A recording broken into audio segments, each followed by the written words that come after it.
Hi, this is Susan Bennett, the original voice of Siri.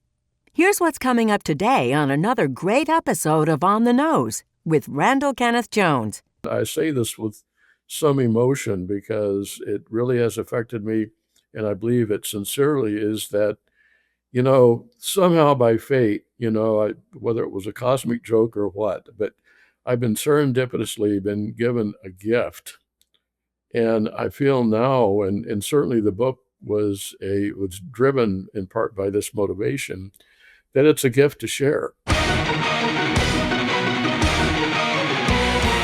If you believe that everyone you meet knows something you don't know, then you're ready for the next bold evolution of the Jones Show podcast. On the Nose with Randall Kenneth Jones introduces you to people who are in the know and ready to share their special brand of know-how with you. From artists, authors, and activists to entertainers, educators, and entrepreneurs, On the Nose will elevate your ability to influence the world we share. Here's the host of On the Nose, Randall Kenneth Jones. I feel like I want to put my hands on my cheeks and scream. I can't believe, I did not ever expect to meet the owner of the Home Alone house, who is here today for my Christmas show, owned the Home Alone house while they were filming the movie. And John Abendshien, what a joy to have you here. But I love a small world. I love a small world scenario. So you are the uncle of my friend Beth from our shared hometown, Columbia, Missouri, where I live now, where you spent part of your time growing up. She lives here now. But even crazier, Beth and I share the same birthday, the same birth year. And it goes on and on and on. And that's how we met. And I've heard about stories about your house ever since the movie came out. I've heard these stories, and we're meeting, and you wrote a book, and how are you? I'm great, Randy, and your intro makes me want to put my hands to my cheeks. No,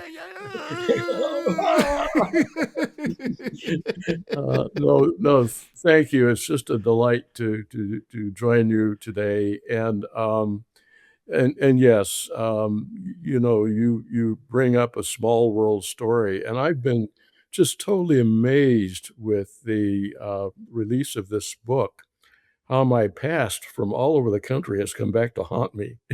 So this is a good haunt, though. Well, Small World is part of the book, and we'll get there. Now, I'm going to say, here is the book, Home But Alone No More.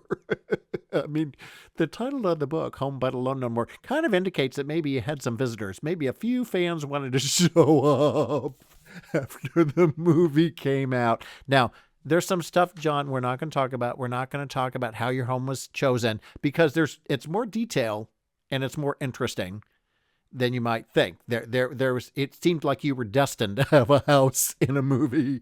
We're not going to talk about whether or not the tarantula was real. We're not going to talk about if the treehouse was still there. We're not going to talk about why a movie is actually called a blockbuster. I did not know that. You explained it in the book. And we're not going to talk about all that stuff because you got to read the book. Okay, y'all, I'm not subtle. I loved this book. I found it fascinating from a film perspective, from a humanity perspective, from a human behavior perspective. It is the perfect complement to read this book and watch the film again. Home Alone, which I did, I read the book and watched the film again. But I think let's start with, to me, you own the home. Let's start about, to me, the most important thing that's gripping me. Oh my God, the McCallister's wallpaper. Oh, John, it's a disaster throughout. Should we be clear that was not the Abendscheins wallpaper, correct? Yes. Randy, people may think it's a bit strange that that's the biggest complaint I have about the finished product of this movie is the wallpaper, the god-awful wallpaper. It's terrible. Yeah, I still cringe. I still cringe when I watch the movie, and I'm thinking, "Oh, millions of people watch this movie, and they think that's my taste." Oh my gosh, no. Beth, I had lunch with Beth yesterday. I'm going to shout out to G&D Pizza because we went to G&D Pizza in Columbia, Missouri, which I love. You probably know G&D. Love G&D Pizza in Columbia. We went there, and she even brought pictures of the house to show me that you actually had taste. I mean, and your house was designed in a way that was actually contemporary to today. It was so cleanly done the way the inside really looked. But I did think it was funny when I watched the film again to actually evaluate the horror of the wallpaper throughout the McCallister home was pretty funny. So, okay, let's get serious. I had to start out with wallpaper. Why did you wait 35 years to write this book? A good question, Randy, and two reasons really. One is that I've had a pretty busy career, and I just kind of wound down that career a couple of years ago to the point where I had time to write the memoir. As you well know, it takes a lot of time to write a book, and it's not something you can just weave into a busy career. You have to really focus on it. So that's that's really the reason why so many years have passed.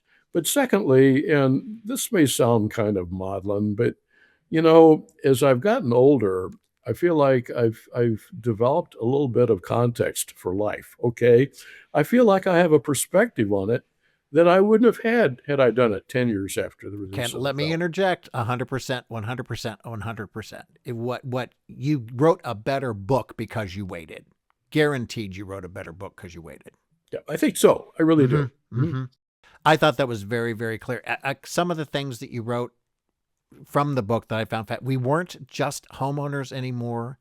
We were unwitting participants in a film production, witnessing the magic of movie making firsthand, crazy stunt scenes, a cast and crew who practically moved in, and the utter chaos that came with it all. And you never saw it coming. You never thought it would happen. You had no. What did you expect when you first said yes to this? What did you expect to happen? Randy, we did not know what to expect. In the book, I described what I call the gift of ignorance. Okay, that if any of us knew exactly when we make decisions what we're going to be getting into, and how everything is going to unfold, we would probably be paralyzed. Okay, so I took this, and I think my family did. This is going to be an adventure, however it comes out. This is going to be a kind of a strange twist in life, and let's be open to it. And that's exactly what transpired. It was an adventure, totally unpredictable, and a little did I know. Oh my gosh, I thought this would be like a 5 to 6 month shoot, over and done, and that would be the end of it. And it would have maybe just a brief career at the box office that first season, and that would be it. It would be just sail off into the cinematic sunset.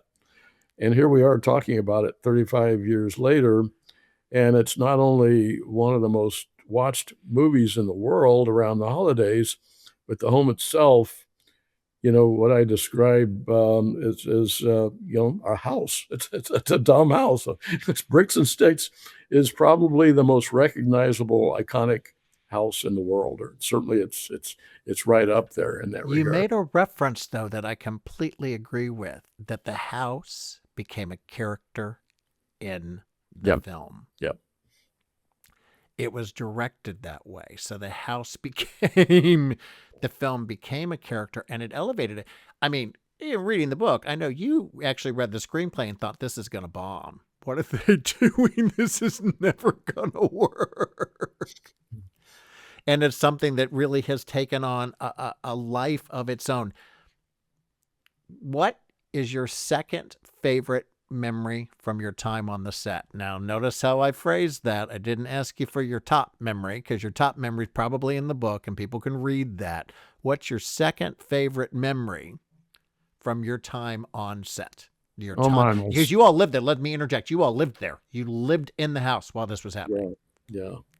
You know what? I'll have to be honest here and say that my second favorite memory was behind the scenes, um, and that is time I spent with a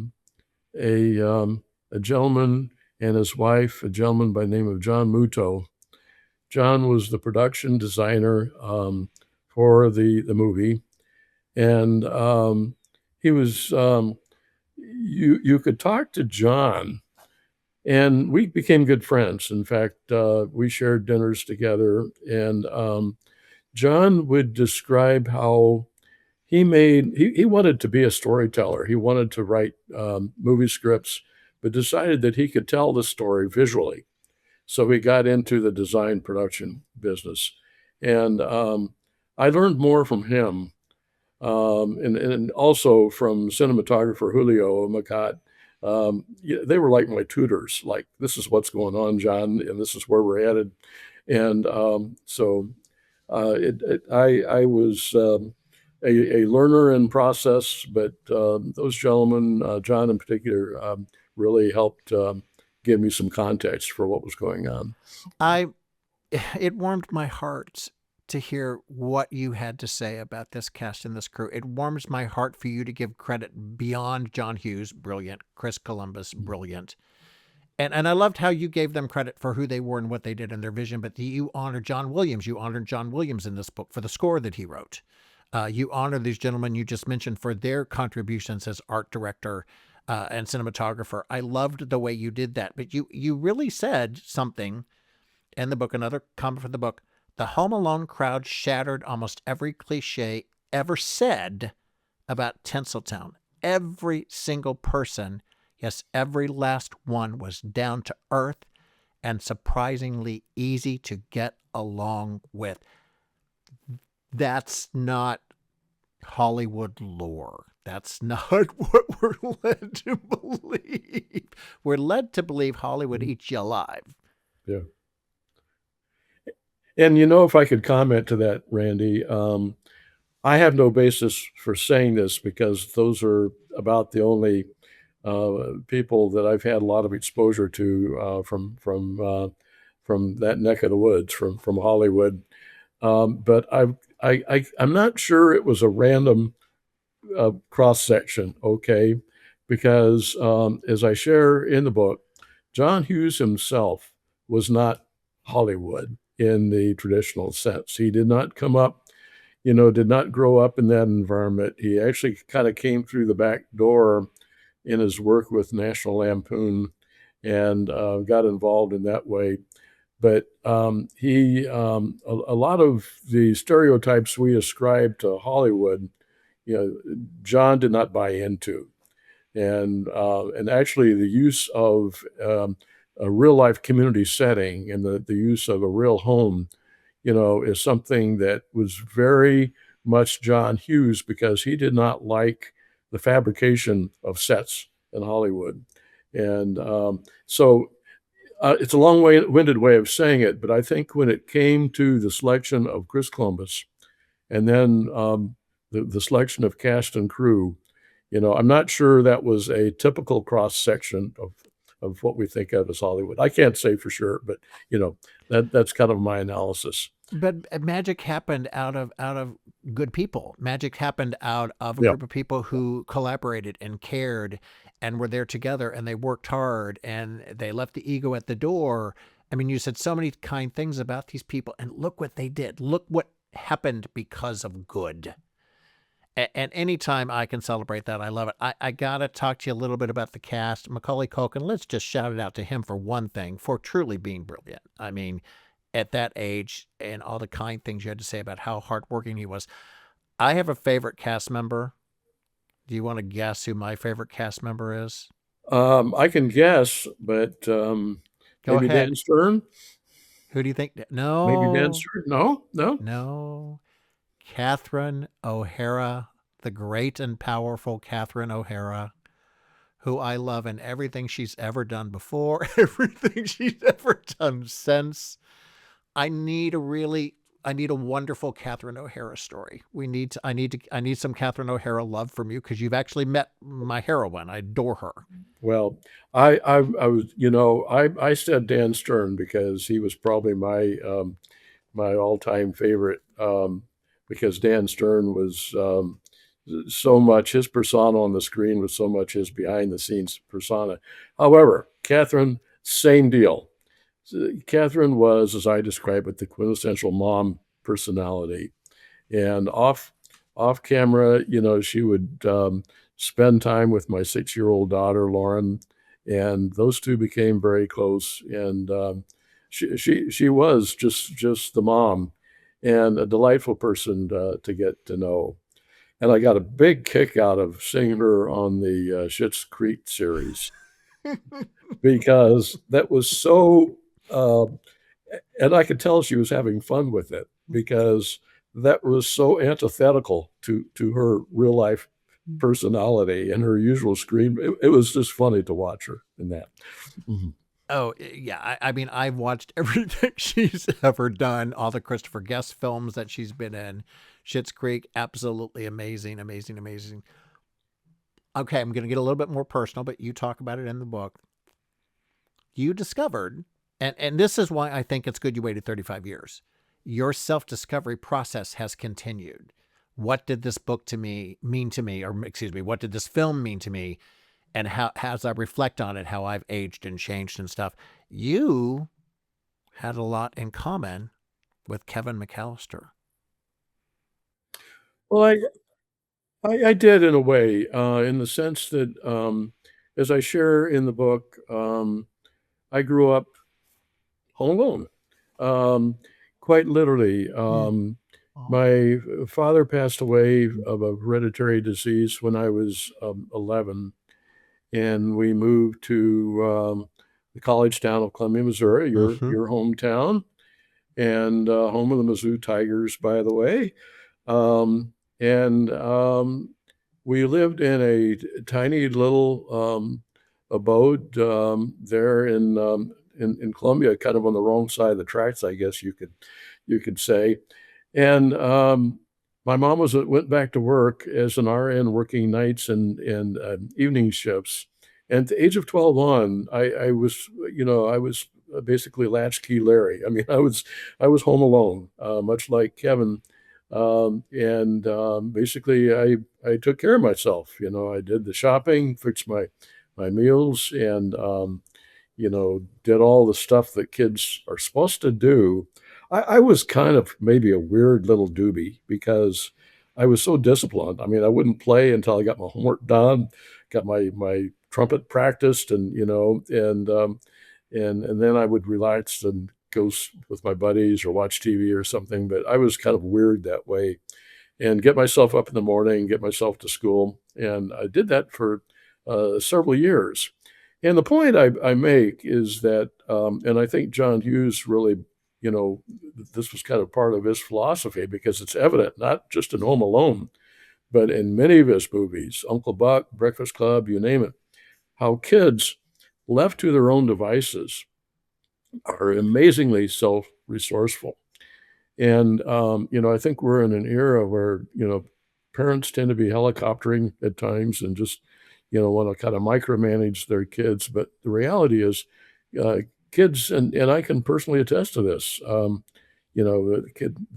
kids can really figure things out and take care of themselves. And I guess I've spent a career in a way as a problem solver in my field of healthcare. And maybe partly the way I'm wired, but maybe it might have been that home alone upbringing kind of gave me, maybe some insights and intuition I wouldn't have had otherwise. Don't know, but that's. You said something in the book that resonated with me on a very personal level. Despite having managed to take care of myself as a kid, there's a big gap in my upbringing. I never quite learned how to play. John, I never learned how to play. Yeah. There's people that I was in plays. I was a theater kid, but that's a lot of work. That's Yeah. memorization. That's discipline. That's Right. time. That's commitment. To this day, I don't know if I know how to play in the traditional sense. I know how to read your book and have the best time ever talking to you, but that's my version of play. I echo that completely. Mm-hmm. I enjoy things that other people might find totally boring. Okay. But to me, that is play. That is self-fulfillment. It's, It was an astonishing thing to read and to actually, I've never read it. I've interviewed 300 people and it's never come up before. The idea of not really ever learning how to play. And then you think about how you define it. Now I've got a question for you, and I'm hoping I'm the first person to ever ask it.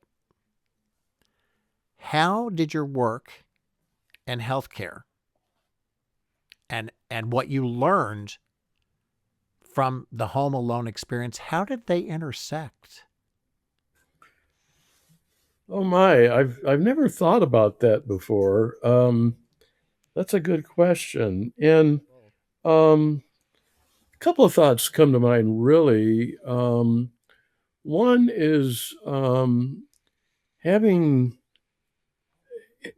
had that experience of kind of self-reliance growing up, and then subsequently having the privilege of having a lot of geographic moves. I grew up in the Midwest, obviously, but had a stint in Seattle and then in Texas, and then moved to New York, lived in Manhattan, and then to Chicago, and then to the suburbs. I feel that maybe unlike a few people, I didn't really buy into stereotypes. Okay, I I basically, in fact, I would tell my staff, because we worked all over the country, don't take an attitude with you. You're going to meet some. I mean, you may be in the boonies of Tennessee, but you're going to meet some very sharp people there, and you can learn from them. And I think that I've kind of kept an open mind, and I've learned so much from people wherever I go, and hopefully they've learned from me too. Because I try not to come in with an attitude or yeah, predefined notion of what should be, but I'm by nature investigatory and open, and I think that's kind of how I was with the movie. I mean, I was open to that. I observed, I took it in, I learned, and I'm by no means a cinematic expert. I would never describe myself as that way, but I felt like I had a perspective on it at least. You said Yeah, curiosity. And yeah, really the common element I'm hearing here, because you mentioned the book, is the curious nature. I also think that someone who chooses you in healthcare administration, any sort of healthcare career, I've done a lot of work with the healthcare industry, there is a desire to care for others that has to accompany your yes, desire to be in healthcare. And that really has to feed into really almost what happened after the movie opened, when you were never home alone again, when you found a young man in your backyard saying your home is public domain now. And how, I mean, Beth told me yesterday she was at your house for Christmas and you were clocking 100 cars per hour yeah, yeah. driving past the house. You made a reference in your book, which I loved. The true unheralded heroes, often overlooked and rarely compensated, were our neighbors, Oh my gosh, absolutely. which is not what you always expect from a neighbor. No, and it came full circle. Just the other day, I had a book signing in the little village of Winnetka, where the home is located, and at the book stall there, and I had so many people from my past come out of the woodwork, and it was just the luck of the draw because they are experiencing the same joy that I am in sharing this story, and it could have been different, Randy. I mean, we did not have, to my recollection, anyone on the whole block, you know, trying to throw a monkey wrench into this or in any way expressing a big issue with it. And that's just the luck of, my gosh, what wonderful neighbors we had. Absolutely. I mean, it's an extraordinary thing to be able to have that and do that. So you made a reference that over time, your view, you've sold the house, you've since sold the home, but while you were there for many years afterward, you felt like it became a social experiment. Your words. Talk about that social experiment and how that process of, oh my God, there's people all over my house trespassing, how it changed you, how your whole view of the process, including that whole concept of small world, which I brought up at the beginning. Well, the as expressed in the book, and as you know, Randy, I went through kind of an arc with this thing emotionally. Oh, yes, you did. And I understandably mean, so. and Understandably so. after, Yeah. I thought it was going to be one and done after the release of the film, and that would be it. And then when visitors, the looky-loos, as I call them, started coming in droves, not just for days or weeks, but for months and ultimately years, I went through kind of a period of time where, like, oh my gosh, will this ever end? And I mean, just imagine, the simplest things in your life, taking garbage out to the curb, and it's like paparazzi taking photos of you and wanting to chat you up and so forth. So I went through a period of time where, was at best tolerant, but let's just say not overly warm and friendly to the visitors. But then I reached a pinnacle on that, and there were several visitors, and I cite one young lady from France in particular, but it was a number of people where I started to really not just hear what they were saying, but feel their joy. And it became contagious. I started to feel the joy myself. And, in the final analysis, and I say this with some emotion because it really has affected me, and I believe it sincerely, is that, somehow by fate, whether it was a cosmic joke or what, but I've been serendipitously been given a gift. And I feel now, and certainly the book was driven in part by this motivation, that it's a gift to share. And I've had, just a wonderful experience doing that because I can see, I can see the smiles, I can see the joy in people, and I can't describe it, but it happens, You learn to embrace it, and you talk about that journey, which is why I think it's so important you waited 35 years to tell the story. But there's a quote from the book that I'll tell you, it's my favorite thing you wrote in the whole book. I think it's so beautifully phrased. It took me a while to realize it, but the truth is we're all just guests in our own homes, whether we're talking about a house or our own bodies. We're here for a short time, and it's up to us to make room for others to share our space. John, that's stunning. That's something I will take with me from this book forever in the way I view the way I'm going to live the rest of my life. Well, thank you for that. And it is quite sincere. And as you know, I didn't get there overnight. So no, you did not. but I truly feel that way now. And it's I just and the other kind of thought derivative I have from this is kind of the question, what is a home? Okay. A house is just a physical structure. It's, as I describe it, bricks and sticks. What makes a home? I happen to live in a small community on the North Shore of Chicago now called Lake Forest.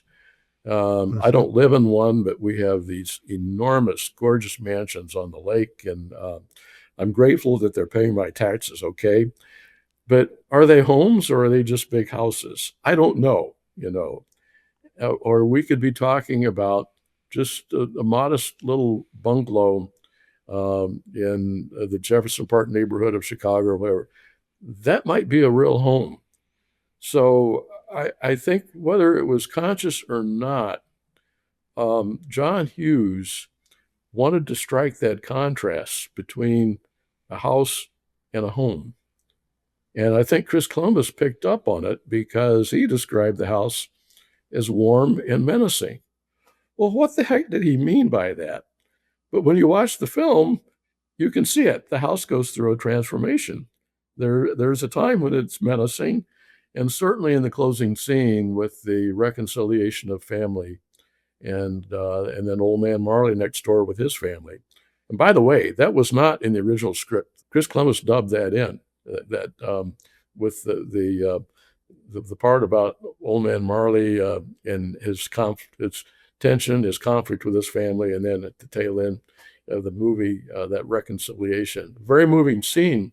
And to me, that just put a bow on the package, that the movie is.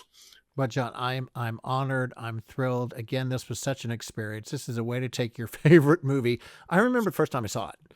I absolutely remember seeing it for the first time and consciously thinking every single time he went, as you say, full MacGyver on the Wet Bandits, it escalated and escalated and escalated. I laughed harder and louder and longer, and I've never, ever experienced that. I remember actually at the time thinking, I am laughing out loud so hard at this ridiculous, wonderful, use your word, slapstick comedy that is so incredibly brilliant. I'm so glad that you've given me a way to enjoy it on a brand new level. I hope so many people read this book, Home But Home But Alone No More. John Abendshien, homebutalonenomore.com is the website. You can buy it pretty much anywhere. This is a joy and a thrill. Thank you for the gift that you've given me by doing the show, and by writing this book and sharing these thoughts and giving me something else to think about and to learn from, which is important to me. You've heard the show, so you know how I end the show. I have one question. Everybody gets the last question. You can answer it however you want. John Abendshien, what do you know? What do I know? What I know is that I don't know what I need to know. And that is called an open book. So that's how I'm trying in this, going into what will soon be my eighth decade in life. I want to have that open mind. For more information, visit onthenose.com. Please be sure to follow On the Nose with Randall Kenneth Jones on YouTube and subscribe on your preferred podcast platform. For On the Nose, I'm Susan Bennett, the original voice of Siri. And yes, I know. Do you? If not, see you next time.